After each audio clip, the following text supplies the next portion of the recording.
आज हामी धेरै पछि गोकर्ण आएको छौँ होइन कति बनाएको रहेछ यार तर यो चाहिँ हो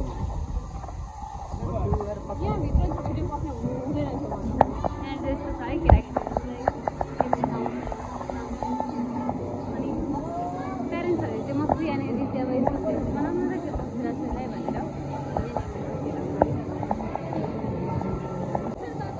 हामी चाहिँ स्विमिङ पुल लाँडेको थियौँ सबैजना कतिजना भन्दा हामी 5 जना कजिन भन्नाले स्विमिङ गर्ने अब स्विमिङ गरेको हल्का क्लिप्सहरू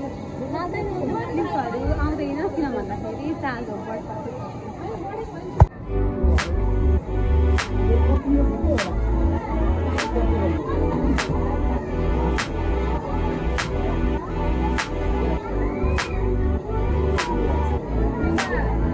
Inside.